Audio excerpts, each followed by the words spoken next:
Good morning, everyone, and welcome to the September Middle Mile Advisory Committee meeting. Today, we look forward to receiving project updates from the California Department of Technology, the California Department of Transportation, also known as Caltrans, the Golden State Network, which is our third-party administrator, and the California Public Utilities Commission. First order of business is housekeeping and roll call. Mr. Pizzabella, will you please call roll? I'm going to start with housekeeping rules. Attendees, please note there is time allocated at the end of the meeting for public comment. Presenters, please cue Sam to advance your slides. And committee members, please use the raise your hand feature on Zoom to cue the chair to call you when to speak. Now, committee member roll call. Chair Bailey Crimmins. Present. Commissioner Houck. Present. Chief Deputy Director Miller.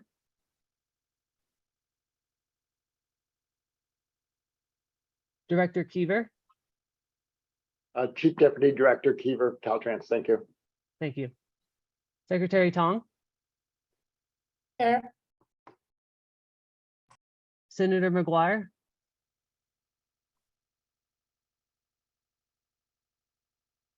Assembly Member Quirk Silva. Assembly Member Wood. Here. And Senator Gonzalez. Chair, we do have a quorum. All right, I think we still have people coming in, so why don't we just give it just a minute? If everyone could just be patient, I want to make sure that we have all attendees. The numbers are starting to go up just a little bit.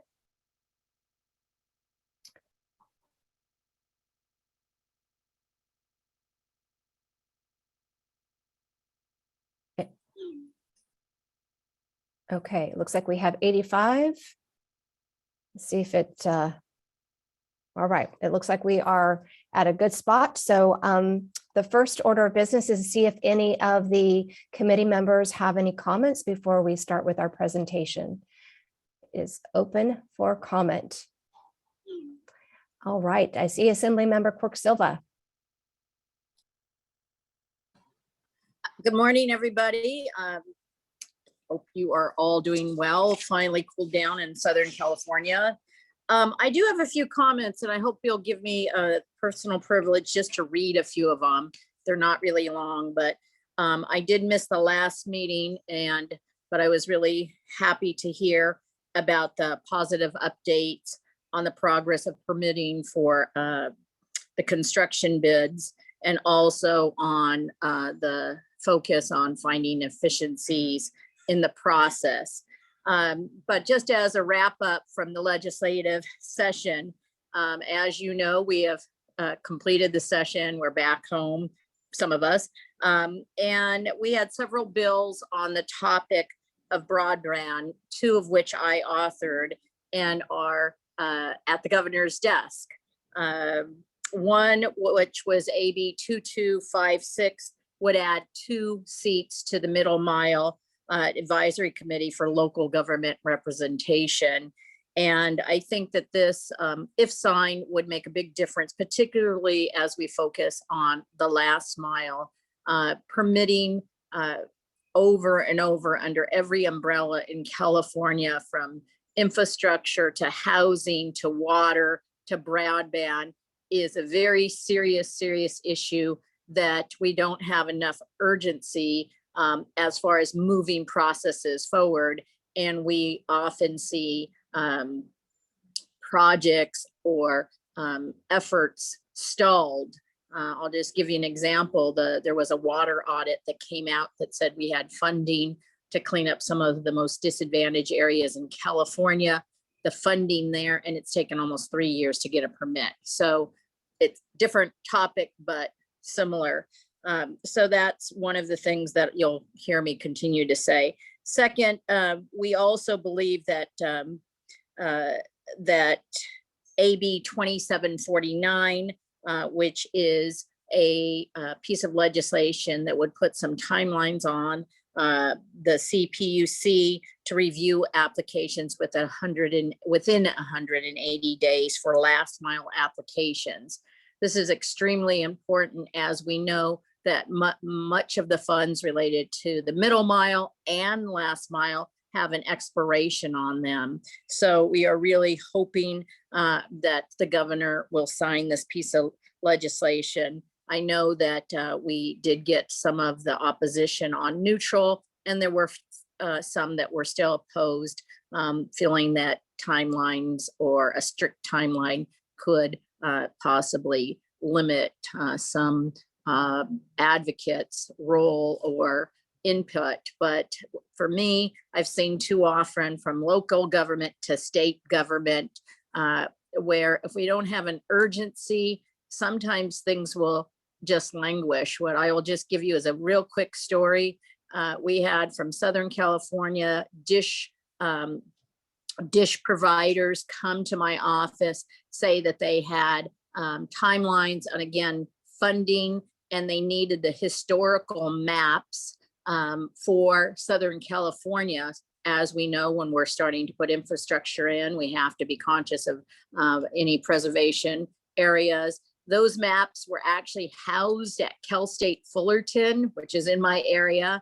Sounds fine, except for they were housed in anthropology department, which was closed for months and months because of COVID. So this has added months and months of delay. So that's kind of the story I'm trying to get at of why permitting and moving forward on urgency is really important on these projects. Thank you so much. Thank you, Assembly Member. Any other comments from any of the other committee members? All right. I do see from Commissioner Houck. Yeah, I just wanted to note that recently there was an event out at the San Gerardo Cooperative in the Salinas area where a project that the commission helped fund for Last Line, our extension project through CASF, went live for that community who did not have broadband during most of the shelter in place, and now they do. And it was a great turnout with support from local, state, federal elected officials. And it was approved last year, and now it's up and running, and that community has broadband. So wanted to note that we're making progress, and we want to see a lot more of these projects so that we can get people online. Thank you, Commissioner. All right, I see no additional hands, so we'll go ahead and start with the first agenda item. It's the executive report out from Mr. Mark Monroe. Yes, good morning, chair members. We're glad to have another opportunity to update you on the progress of the MMBI project. And we'll start out with our executive report here. I'm going to move on to the next slide here. As noted previously, we have moved from what was more of a planning phase to the execution phase. This morning, I will be reporting on the broader statewide efforts for the MMBI project. Caltrans will be reporting on its efforts as they relate to pre-construction and construction of the network. This will include the status of the accelerated permitting processes that were outlined at the last MMAC meeting, and an update on district's progress on moving forward with broadband pre-construction work, as well as the environmental and design work. This will also include a status of the Dig Smart projects and other early district-driven efforts to move forward with construction in 2023. GSN will be reporting on its work relative to repeater hut engineering and electronics, which will be vital to transmitting the broadband signal along the network that we're building. And the PUC will be providing an update on its last mile programs, including its $50 million technical assistance program, its $750 million loan loss reserve program, and then both the last mile grant funding programs funded with the one-time ARPA funding and its ongoing CASF programs. Now, if we can go to the next slide. CDT is continuing to work with its business partners to optimize the MMBI network coverage. As noted previously, we are finalizing contracts to secure cost estimates for the primary three ways we expect to develop this network. These include standalone construction, secured through Caltrans construction projects, but they can also include joint build construction, in which the private sector has more limited projects that it has planned and funded.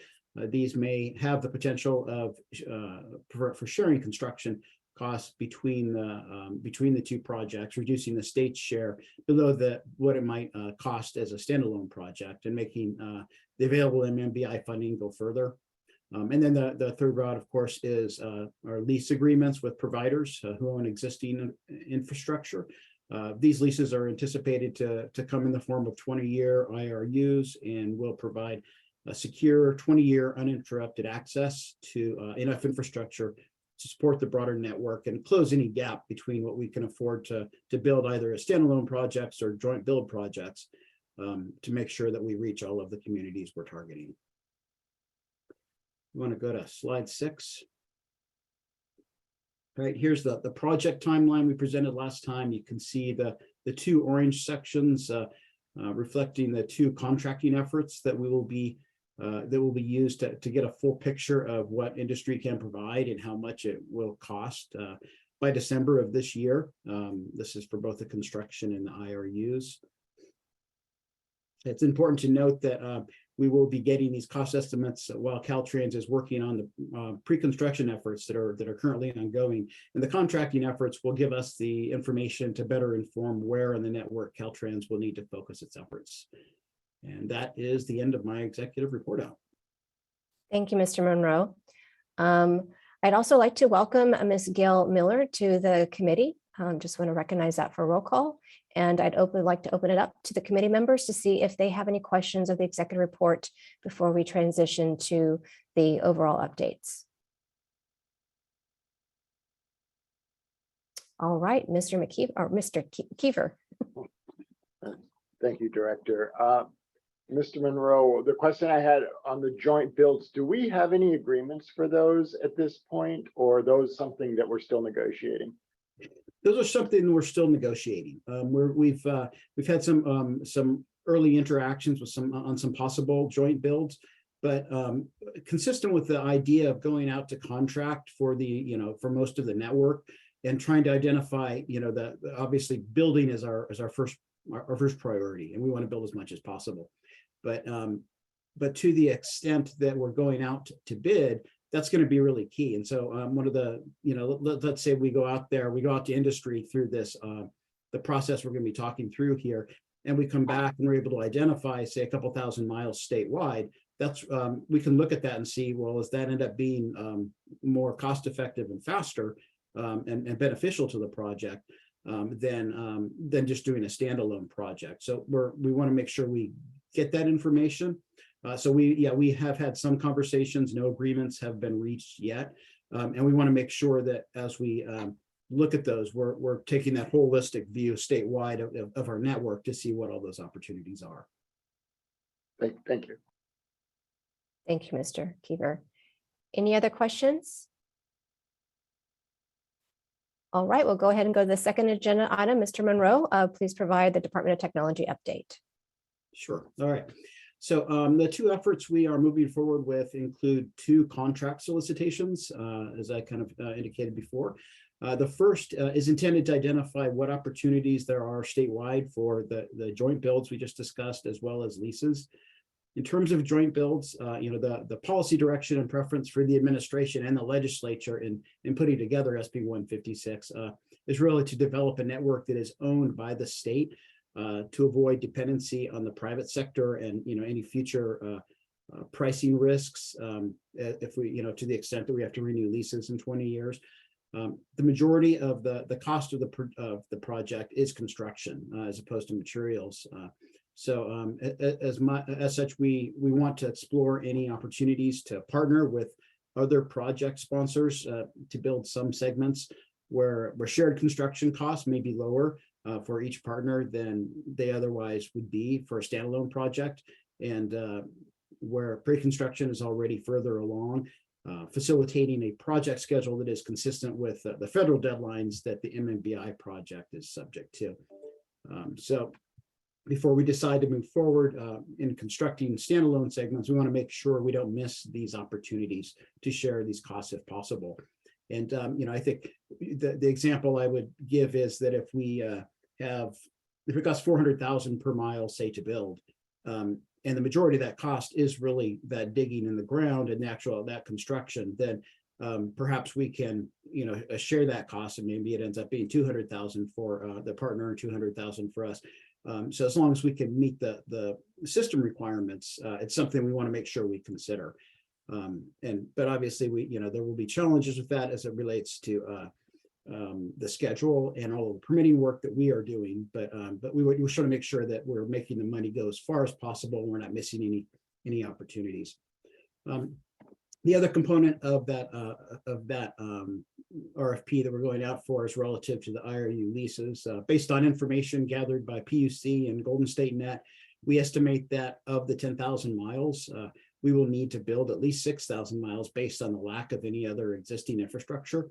So that's kind of one more or less certainty that we have in terms of construction. But that means that depending on the cost of building these 6,000 miles, we may need to consider leasing some portion of the remaining 4,000 miles of existing infrastructure that we understand may be available. So our goal in going out is really, with this RFP, is that to go out to industry and get a better understanding of how many fibers industry might make available to the state and at what cost, and make sure that we it's not just 4,000 miles that exist, but there's some subset of that the industry would be willing to make available to us, and to make sure that we understand, make sure that it really meets our needs. We're using an RFI squared approach for this, which in both cases will allow for us to present the project as a whole and solicit solutions from industry that will equip us with the knowledge to make decisions quickly regarding how best to optimize the network in December and this upcoming December and January. And so then we're finalizing a job order contract solicitation with Caltrans for construction, and that's the other piece there. So we'll go ahead and go on to the next slide here in terms of the construction. So as CDT has been working with Caltrans, our approach to construction contracts has included looking at the complexity of the potential work, right? So we need to get bids in for, we estimate at least 60% of the network to update our cost model to really get an understanding of how much it's going to cost to build. For construction, we are evaluating where to use job order contracting and construction manager general contractor approaches. You'll hear us reference JOC, or job order contracting, and CMGC.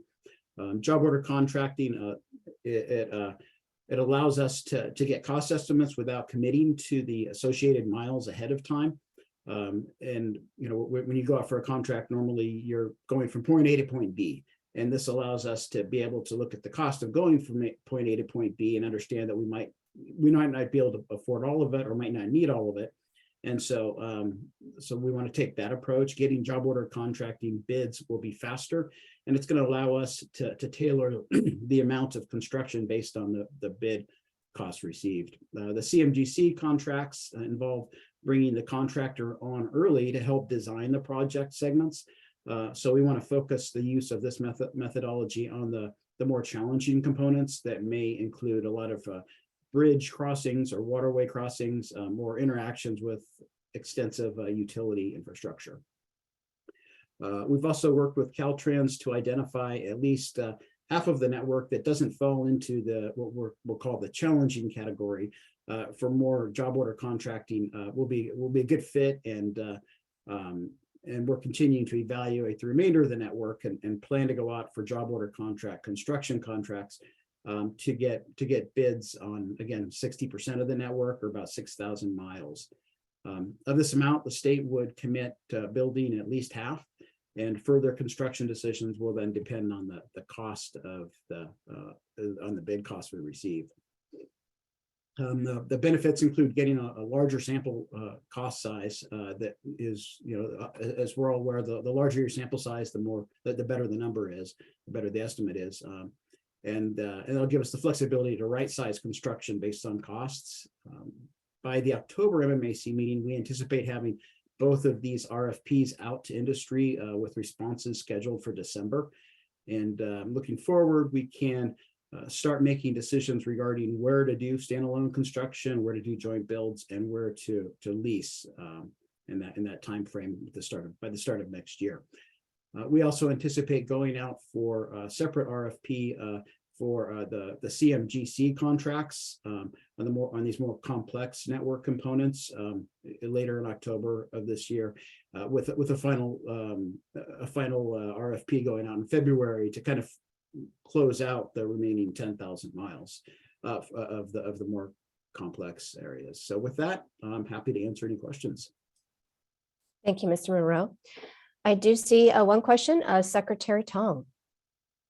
Yes, thank you, Chair. And Mr. Monroe, just probably two questions. One is understand, there's a lot of complexity involved in terms of looking at, what makes sense to build, what makes sense to lease, what makes sense to joint build. It sounds like a lot of it's depending on the cost factor, and then that cost factor might be depending on whether that area has lines available or how difficult the area is in terms of geographic, various settings and all that. Is that are those questions being proposed to the public in this case, the various experts through these RFP process? So when they submit their proposal, they should take into consideration of these complexity involved, so that the response will be comprehensive.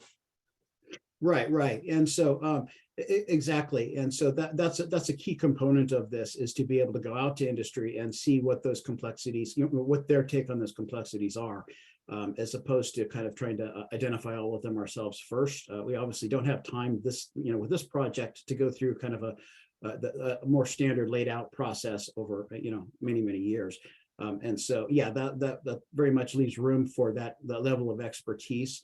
We're also breaking them up by region too. So we kind of making room for that regional expertise to really address the concerns exactly the concerns you're talking about. Okay, the region reference is actually that was my second question, knowing that California is so big, north and south and central, they all have different characteristics. So this, even though it's a statewide procurement, but it is a regional geographic basis, so that there is a more local specialty, if you would, can be focused on the response. Yes, exactly. And what we had, we mentioned previously that we had done the vendor forums or the contractor forums in July and August. And that was one of the takeaways from that, is that, there were contractors there that they're good at building along the coast, and and that's got its own challenges. It's going to be different than the Sierras. It's going to be different than going through the largely urban areas or suburban areas. And so one of the takeaways from that was to try to break up the state into some of those areas, in those geographic areas, to kind of allow some of allow for regional expertise to factor in. So if we're going to go out for say 6,000 miles of job order contracting, that doesn't mean that we couldn't have a bidder or a company that bid on more than one of those geographic locations, but there's going to be a lot of subcontracting involved. And so we wanted to make sure we left room for that sort of regional expertise to be able to address some of those concerns and bring that to provide a more quality bid cost. Great, thank you. Thank you, Secretary. Are there any other committee members that have questions of Mr. Monroe? All right, we'll go ahead and go to the third agenda item, which is Caltrans's update, given by Ms. Janice Benton. All right, good morning, Chair Bailey Crimmins, committee members, and others from the public. Thank you for having me.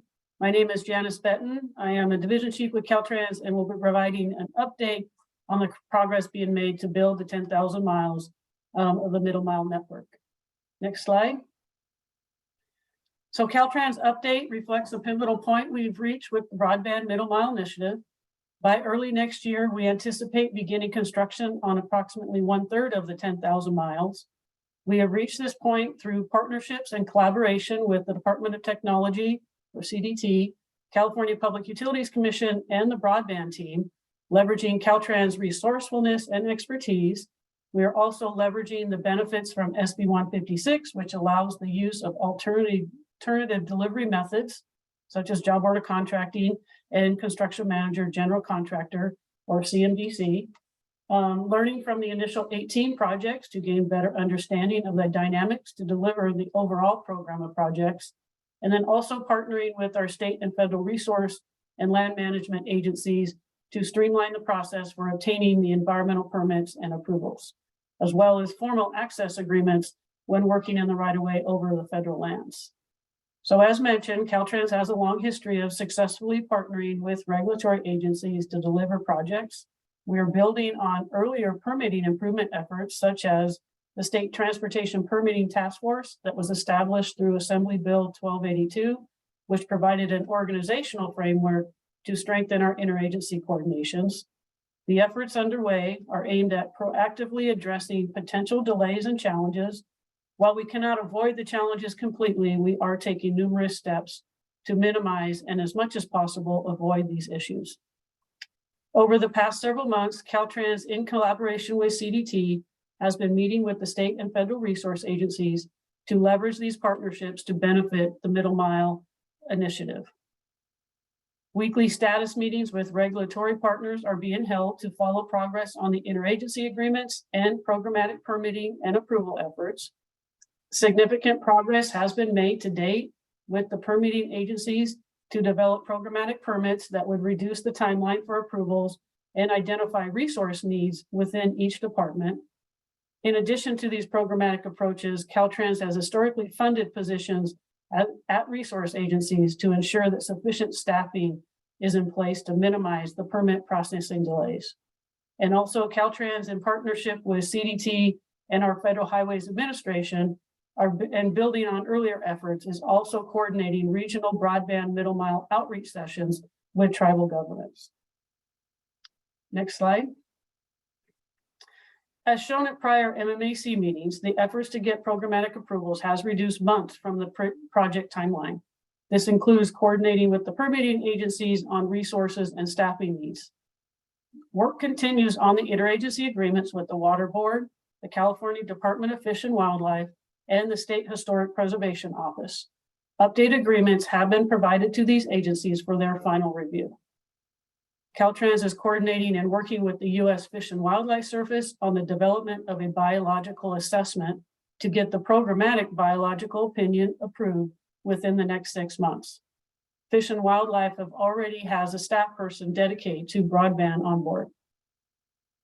Caltrans submitted permit applications to the U.S. Army Corps of Engineers and the Water Board, which are being reviewed for completeness.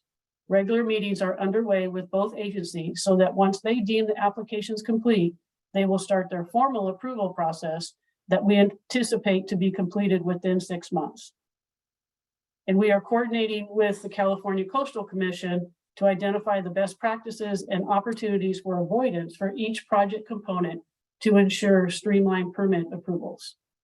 Additionally, as a result of the outreach and engagement, the California Coastal Commission shared with us that they have hired environmental consultants to help assess the impact broadband may have on coastal areas. Next slide. So Caltrans continues to make substantial progress to build the 10,000 miles. These charts reflect the progress made on pre-construction activities since the August MMAC meeting. In fact, while the charts show a jump to 86% in early September from 52% in August, the progress is even greater. As of today, work is underway on 93% of the miles. The chart shows the percentage of completed tasks in green, the percentage of in-progress tasks in blue, and the percentage of miles where preliminary project decisions are to be made in gray. Next slide. This slide shows the breakdown of the previous slide by Caltrans district and the miles assigned to projects and the advancement that has happened in each Caltrans district since last month. As with the previous slide, substantial progress has been made over the last month, as you can see with the bar chart. Please note that while the charts show the progress happening by district, it does not reflect that the number of broadband miles does vary from district to district. Next slide. So we also want to provide the progress being made on the initial 18 locations, and this provides a sampling of the tasks being accomplished for these projects.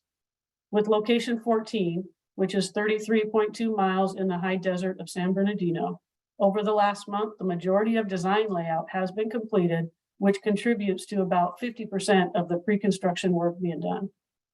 With location 16, which is 39 miles in central and northern Orange County, over the last month, the shelter hub, network hub locations have been validated, and approximately 2/3 of the design layout is complete, which contributes to about 45% of the pre-construction work being done. And with location 10, which is 32.6 miles in West Fresno, over the last month, the electrical estimates and specifications have been prepared, which contributes to about 30% of the pre-construction work being done. The 18 locations have provided valuable insights that we've been able to leverage as we navigate the middle mile build. With the knowledge and the insights from these locations, we have identified opportunities to streamline and engage a strategy of avoidance. We have implemented many internal time-saving procedures that include simplified checklists and standards tailored for broadband projects and removal of requirements not relevant to these projects. And as I mentioned earlier, we are working with our partners at the state and federal resource agencies to get programmatic permits and approvals to meet the environmental and federal land access requirements. All of this with the objective of further reducing pre-construction efforts to get the project work packages out to construction more quickly. Next slide.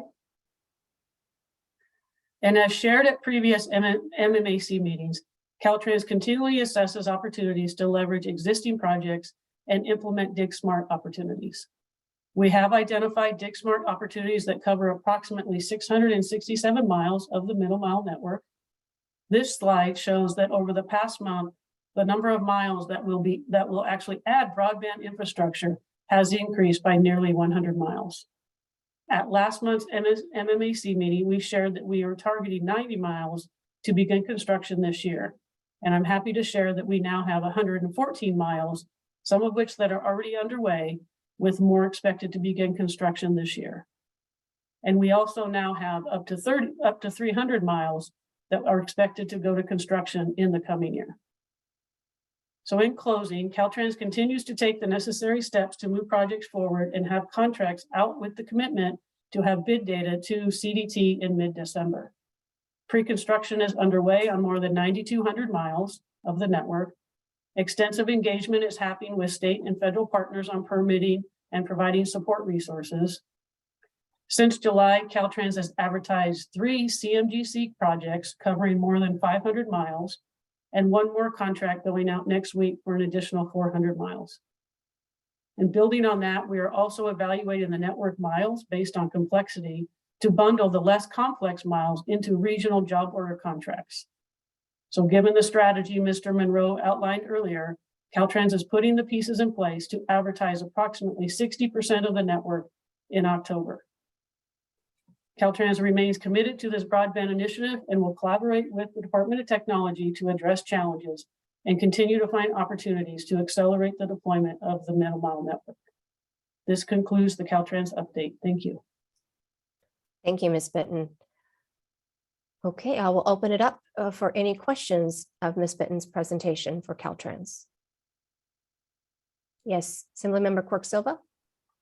Not a question, just a compliment. This is really impressive, and I'm pleased to hear the updates and the progress being made. Thank you. Thank you, Assemblymember. Any other questions or comments from the committee members? Oh, yes, I see Secretary Tong. Just really quick, I do want to echo, I know it's a long time coming, and every meeting that we're seeing that the Caltrans effort is not just incremental improvement every month. It sounds like that progress is a lot more accelerated month to month. So really appreciate that, and just a call out to probably the CDT team that did the holistic deck that have a comparison of month to month now, showing the difference. And I think that's also is really helpful in presenting the information. Thank you, Secretary. I see no other questions, so thank you, Ms. Benton. We'll go ahead and go to the next agenda item, which is from Golden State Net, our third-party administrator, and we have Tony Naughton here today. Thank you, Director Bailey Crimmins. I'll start out by saying I'm giving this report this morning from a remote location, and if I experience any broadband problems during this presentation, I apologize in advance for those. We'll keep our fingers crossed. It's ironic that that's the very type of problem we're solving with this program, but I am not in California today, so I'll say that at least. If we can go to the next slide, please. Golden State Net continues to advance our work in developing the network with much current focus on the service architecture. The service architecture are the operating components of the physical network, as well as the architectural fabric of the network switches and routers that will actually enable the services that the network will provide. As you know, Golden State Net is a subsidiary of CNIC, the Corporation for Education Network Initiatives in California. And I want to just take a moment and acknowledge that CNIC is making significant key engineering contributions to this service architecture, leveraging its experience over the years in operating its own research and education network in California and enabling the statewide K-20 California Research and Education Network known as CalRAN. That's important contributing engineering know-how that's making this possible. Regarding the electronic devices that will enable the network, Golden State Net with CNIC Engineering has been working to finalize standard equipment configurations that will enable the network to operate and provide and support a variety of network services when it's operational. This includes working closely with CDT to ensure that the MMBI program receives the optimal value possible regarding pricing and technical support of the electronics that enable the network services to last mile customers. If we can go to the next slide, please. With our key agency partner, the California Department of Technology, Golden State Net has been actively involved in assisting with the development of a variety of bidding and procurement processes, as Mark Monroe was discussing a few minutes ago, covering the resources, services, and equipment needed to develop and manage a high-quality middle mile network, including those for potential joint builds and cost sharing with telecom carriers interested in developing or expanding network routes that are coincident with our middle mile network routes. Dark fiber leases, or IRUs, as you've heard us refer to them before, and quite importantly, software and technical support applications that are critically important to the proper development and operation of the network, and I'll speak more to those in a few minutes. With our partner Caltrans, we've been assisting with the development of bidding processes for the construction of the optical network on Caltrans right-of-way, as well as bidding processes for the provision of ILA or inline amplifier retransmission huts that are of critical importance to the operation of the network. We, of course, have spoken of these huts in previous MMAC meetings, and recall that these huts, for which there will be approximately 180 to 190 throughout this 10,000 mile network, the huts provide reamplification of the optical signals on the network. They enable network access and aggregate network access circuits through which the last mile service providers and other customers of the network are actually connected to it.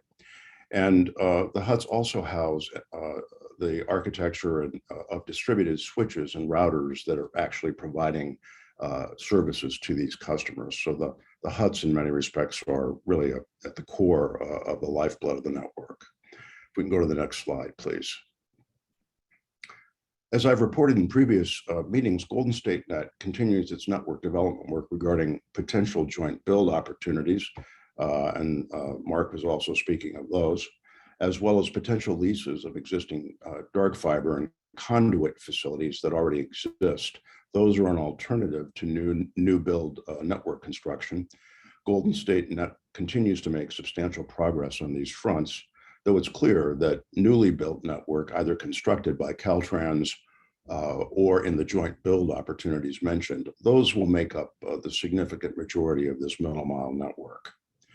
We are also continuing to work closely with CDT to develop a business model for this network, which will forecast operating costs and projected revenue with a view towards the network being as self-sustaining as possible, especially in terms of the long-term operating maintenance costs of the network.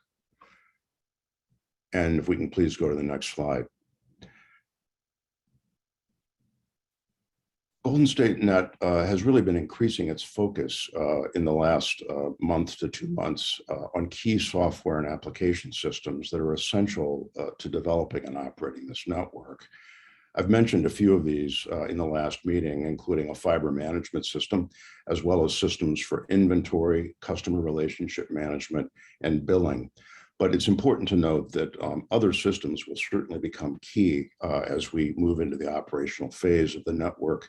And these include certainly a system for network management, which monitors and controls the network from a network operations center, trouble ticketing, network event tracking and history, reporting, and the like. These are all critically important application systems to operate a high-quality middle mile network. The architecture and interoperating plan for these systems will ensure their integrity and in turn support the integrity and service quality and reliability of the middle mile network itself. Quite a bit of activity in this software assessment and procurement area, and that work will be ongoing for quite some time as we move toward the operational phase. That concludes my presentation for Golden State Net, and if there are any questions, I'll be happy to address those. Thank you, Mr. Naughton. All right, Secretary Tong. And I feel like I'm the one asking all the question this meeting. What's up with that? What happened to Assemblymember Wood? It's all quiet today. I do have, thank you, Tony, or Mr. Naughton, for that update. Very good to see a lot of progress being made, especially on joining with CDT on the whole open contracting and evaluation on the lease and joint build opportunity. Question on whether the similar approach is taken for all of the operation related support systems. Such as you mentioned, you had, I saw the last slide, you had a bunch of softwares and just, just various, this sounds like also very, very much involved in operating the network after it's built. Just wanted to make sure or hear your thoughts about what is the opportunity for the industry to participate in an open manner in evaluating those solutions. Well, thanks for the question, Secretary Tong. Discussions up to this point with CDT envisions requests for proposal type processes for all of these systems in order to make sure that we receive the best qualified application systems as well as the best economics and pricing for those systems. Beyond that, operational components of the network. If I can just ask for clarification, are you referring to just software or services? Software specifically, just things that are supporting. I just know that I know there's a lot of focus on getting the network up, but maintaining the network and making the networks constantly monitor also require as much work, if not more, in order to sustain it well. And your listing is mostly software and all that. I just want to make sure those evaluation or selection also has an open bidding process. Oh, yes, indeed. That is certainly our intention. And I know I wouldn't presume to speak for Mr. Monroe, but I know that's CDT's intention as well, to make that an open bidding process to ensure the best quality software and support based on the best pricing we can obtain for those systems. It's an interesting marketplace. There are some very commercially oriented types of systems like that. There are also, we would also have access to similar kinds of systems that Scenic, for example, has developed for itself but we're not necessarily going to just use those systems. We want to make sure that these are best value and most sustainable for the long run. Also with a vision towards the fact that, someday Golden State Net and CNIC will not be involved as a third-party administrator. We have as you know, we have a 5-year contract. So we have a view towards making sure that all of these systems are sustainable and state of the art, well beyond just the next 5 years, well into the future of the existence of this network. Great, thank you so much for that. Thank you, Secretary. Thank you. Assemblymember Wood. Yes, I am. I am here, Secretary Tong. But no, the question regarding that last topic there, as you talk about essentially getting the best quality and so on. Is this process require us to go with the lowest qualified bidder, or does quality and level of service and that sort of thing weigh into that as well? I know just lowest qualified bidder doesn't always do it on my end.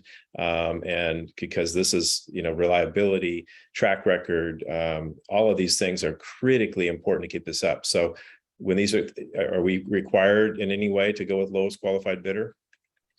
Not that I am aware of, Assemblymember Wood, and I think that's a great question.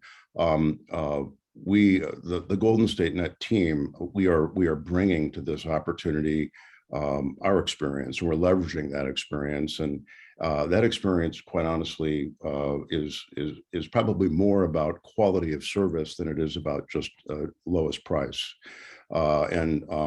It's been well established in the network operating field that very oftentimes cheapest is certainly not the best. This is a very, very much data-driven and response type of activity in terms of supporting a production network. And very often it's the higher integrity systems and more fully capable systems, I would say, are not necessarily the lowest priced. That said, we're trying to strike a balance between those two things, of course, in order to make this as cost effective for the taxpayers of California as we can, while keeping in mind the importance of the network integrity and really the critical reliance the network integrity has on these software support systems, starting with the Network Operations Center. But even before you get to operations, and we're very focused right now on development of the network. So for example, quite a bit of time over the last 2.5 months has been spent on evaluating fiber management systems, which are systems that enable you to map and track and actually address problems that come up in the field as the network is being built. As you might imagine, it's a very dynamic process. Every location where fiber is being developed underground has unique attributes. And so you have typical design drawings and that type of thing, but you encounter situations that were oftentimes not expected. So you have to be dynamic, you have to be opportunistic, you have to have a good fiber management system that's accessible not just from a central control point, but also from actual engineering supervisors in the field to enable the best possible addressing of a problem or a challenge that's encountered while the system's being built. So it's both a development function as far as good quality software support. And of course, once you get into network operations and production of the network, having the high integrity of that network those software systems are really, in the production operations sense, the lifeblood. So we're not just focused on inexpensive, cheapest software. We want to get the best value we can, but the key attributes and capabilities of this system are really foremost in our approach to evaluating. Assemblymember Wood, I also have Mr. Monroe who can explain that cost is important, but low cost is not always the ideal state for the state. So Mark, maybe you can give also an update to Mr. Wood on that particular question. Yes, no, and I mean, it's a really good question, and I think one of the things I would want to just underline is the idea that's one of the benefits of having the Golden State Net team on and their industry expertise, as well as some of our other partners in this project is to be able to make sure that when we go out to bid, when we go out to competitive bids, we need to really make sure that we're not just saying, getting point A to point B. We need to make sure we have the right specs in there and really build the quality and the right metrics into what we're going out to bid for, so that we're making sure that, to everybody's point, we're putting together a quality system that's reliable for the entire state. Well, I appreciate that, and thank you. I've seen many times in projects where the lowest qualified bidder suddenly doesn't become the lowest qualified bidder because of change orders and all sorts of other things that happen along the way. So that emphasis on high quality contracting and is really, really important, I think, in the long run, and ends up oftentimes being more economical and a better stewards of taxpayer money. Well, and I just want to add, Assemblymember Wood, the Golden State Net team, our backgrounds, respectively, our DNA, if you will, is very much around network quality of service. And quite honestly, if I looked back in my career, I'm probably guilty of never buying the cheapest system. I'm always focused on the best system. In cooperation and in collaboration with CDT, we're trying to balance that objective, of course, with getting best value. But your points are well made, because we, as I've said before, fully intend to make this a carrier class network with high quality of services. Thank you. Thank you for the question, Assembly Member. Are there any other questions for Mr. Naughton before we go to the next agenda item? I see none. Thank you, Mr. Naughton. Thank you. We will go ahead and go to basically the California Public Utilities Commission update. And today we are lucky enough to have Jonathan Lackritz. Thank you, Chair Bailey Crims. Good morning, committee members. I'm Jonathan Lackritz, and I'm a manager in the California Public Utilities Commission's Communication Division. I'll be providing a snapshot of the Commission's last mile broadband initiatives. Next slide, please. The slide will look familiar to many of you, as it provides a summary of the Local Agency Technical Assistance Grant Program. The CPUC is implementing the $50 million grant program to provide local agencies and tribal entities with grants of up to $1 million to help them plan for broadband infrastructure projects to serve their communities. A broad range of local agencies are eligible, and grant funds can be used to form joint power authorities and co-ops. A wide range of activities are eligible for funding, including environmental, feasibility, and engineering design studies, needs assessments, and broadband plans. On our website, we have posted a grantee manual, a recorded webinar on grant rules, and the application process, as well as the application. The map on the right is a snapshot of the applications we received in August. Each county in which we have received a grant application from a county agency or a local agency has been highlighted. To summarize, we've received 46 applications in August, totaling $22.2 million in requests. 29 counties, 13 cities, 3 joint power authorities, and 1 local school district applied for technical assistance grants in August. As of Wednesday, we received an additional 5 applications totaling $1.5 million in grant requests. The September window remains open until the end of the month. Applicants may apply at any time during the process. We anticipate approving applications in October. To local agencies and their partners who may be attending this meeting, please apply and don't hesitate to reach out with questions. Next slide, please. This slide provides a further update on the grant opportunities available through a number of the California Advanced Services Fund accounts. These grants fund activities to support the Last Mile Broadband Initiative. We had 3 grant opportunities open in July. Broadband adoption grants fund projects by public entities and community-based organizations to promote digital literacy and broadband access. Grants to consortia help regional organizations to develop broadband projects and complete the grant application projects. The third opportunity was for grants to build broadband networks offering free broadband service for residents of low-income communities. In total, we received 118 applications requesting nearly $30 million. Since the time we've received the applications, some of the adoption applications have since been revised or withdrawn. We received applications for 19 projects in public housing facilities for a total of $1.4 million. We received 99 applications for adoption activities for a total of $28.5 million. These 99 applications can be summarized into the following: 88 applications for digital literacy projects, which represent $22.8 million, 6 applications to fund call center projects seeking a total of $5.2 million, and 5 applications to fund public broadband access seeking a total of $500,000. The adoption account applications include 1 statewide proposal and individual projects in 23 counties. The smallest request was for 1,700 and the largest for 3.7 million, to give you a little sense of the types of applications. The Rural and Urban Regional Consortia account grant window closed on July 15th, and we're reviewing those requests. 15 applications were received, proposing to serve 50 counties. Next slide, please. This slide is familiar to you all. This slide provides a snapshot of the Commission's activities to implement the Last Mile Broadband Initiative programs. In addition to the 2 key activities I just discussed, the Technical Assistance Grants and the California Advanced Services Fund grants, there are 2 other key activities that will support deployment of Last Mile Broadband. The Loan Loss Reserve Fund will enable public entities and nonprofits to secure financing for broadband infrastructure. We anticipate issuing a staff proposal for public comment shortly. And the federal funding account will award grants to fund last mile broadband infrastructure projects in every county. We are developing priority areas and will be publicly releasing those areas prior to accepting applications.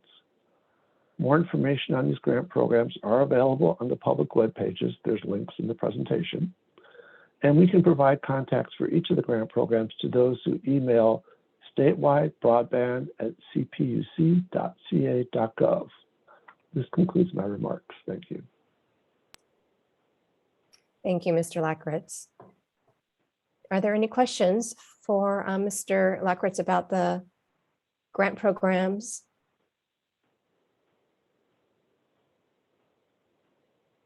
All right, I see none. So we'll go ahead and move to public comment. Mr. Prezabello, if you please provide public comment and provide some guidelines for the public comment. Yes. In order to ensure everyone who wishes to make public comment has the opportunity to do so, we respectfully request 1 person per entity and 2 minutes per person. The order of public comment will be online public comment submissions prior to the meeting, Zoom hands raised, and phone hands raised via *9. We have not received any comment submissions prior to our meeting, so we will start with public comments via Zoom. And we will unmute you, starting with Mr. Newfield. Hello, Philip Newfeld with the Fresno Coalition for Digital Inclusion. Thank you for your ongoing work to deliver broadband to all California residents. The middle mile routes are now reaching more areas in need, which is great.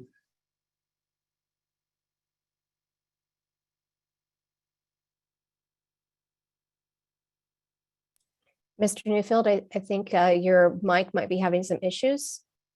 If you can hear us.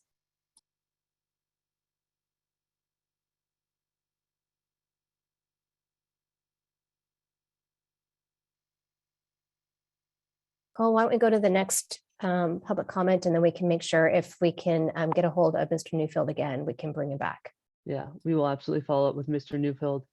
And as of now, Mr. Newfield was the only, oh, here we go. We have a Patrick. Yep. Oh, Mr. Newfield is back. There, okay, can you hear me? Yes, we can hear you now. Okay, excellent, and I appreciate that. Philip Newfeld, yeah, with the Fresno Coalition for Digital Inclusion. Thank you all for your work. Just saying the middle mile routes are now reaching more areas, which is great. But we strongly support stretching middle mile routes to reach more areas with underserved populations in the Central Valley by leveraging existing fiber from carriers like CVIN.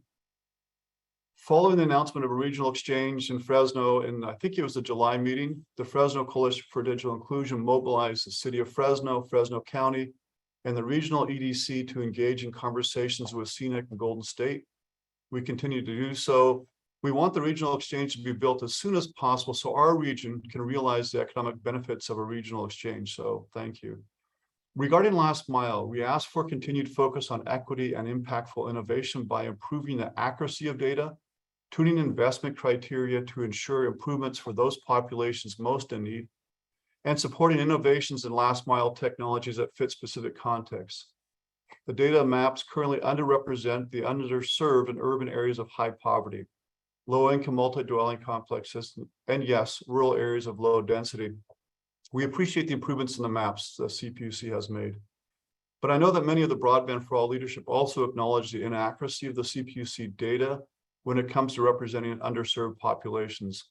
So we ask the maps better reflect the actual speeds and adoption based upon on-the-ground data. For example, school districts in Fresno County have gathered over 5 million measurements of internet performance on student laptops.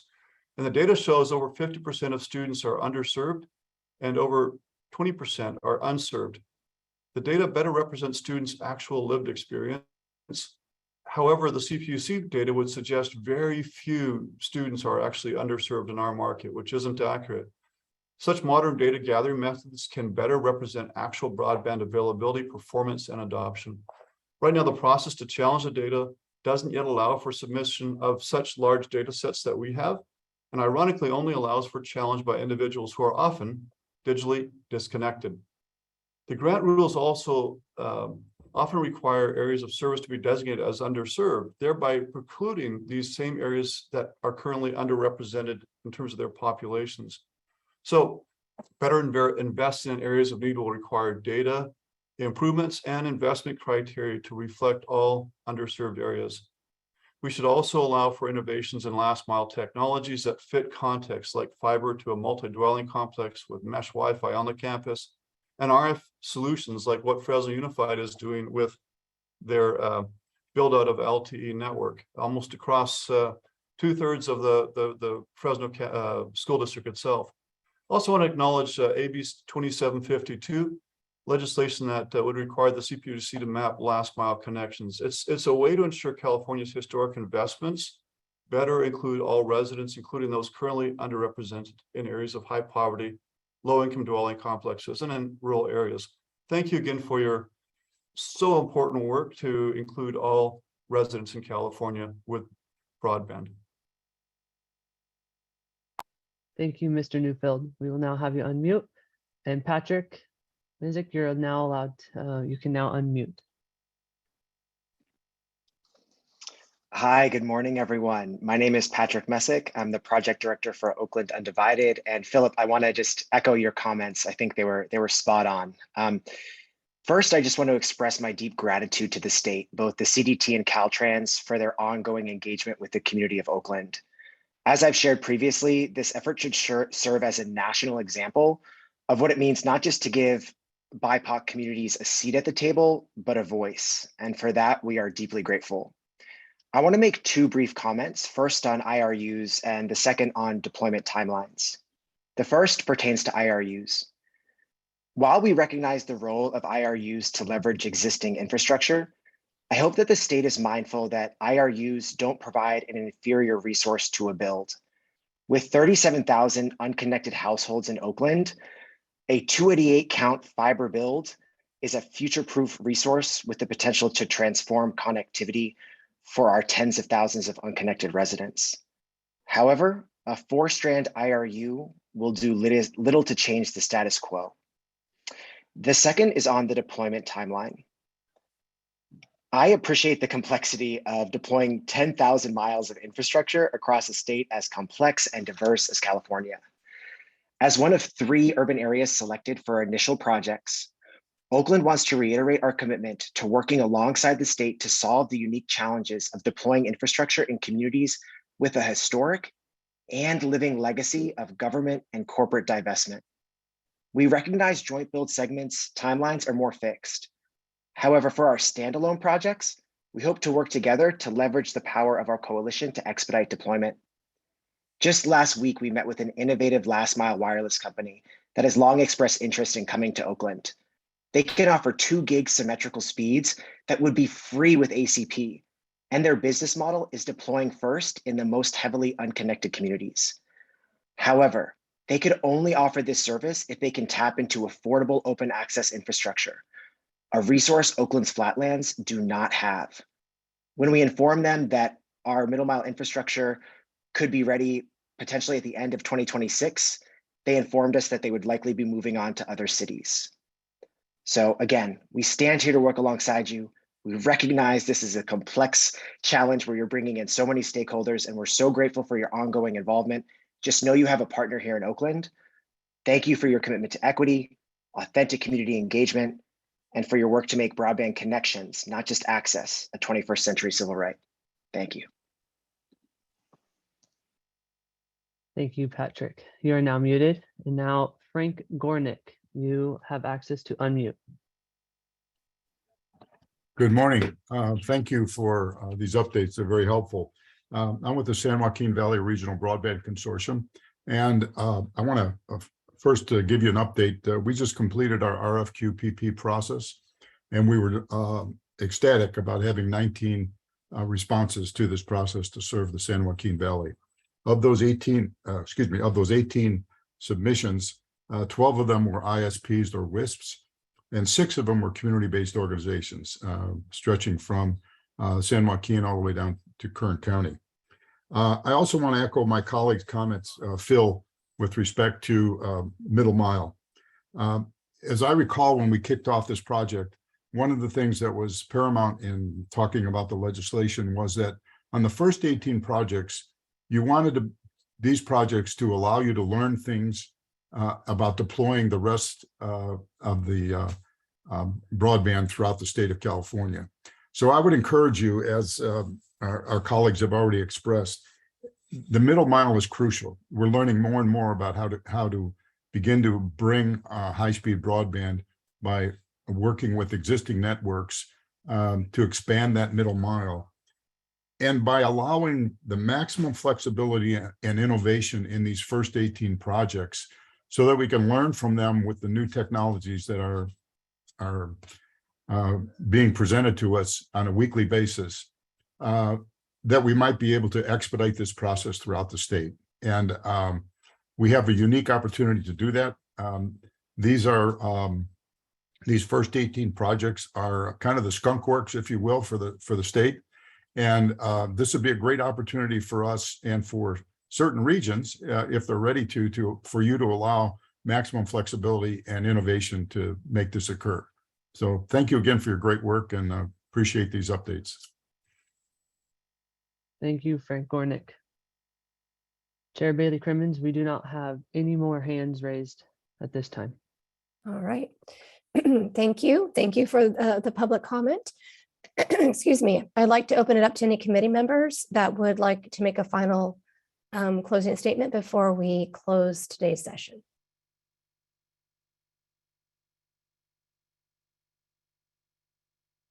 All right, I see none. So go ahead. Thank you. Thank you, committee members, presenters, and attendees. This was a very informative presentation today, and we appreciate everyone taking their time to participate and make continual progress to making broadband for all a priority for the state of California. Our next meeting is Friday, October 21st of 2022 from 10 to 11:30. And with that, we'll adjourn this meeting. Thank you and have a wonderful weekend. Thank you. Thank you.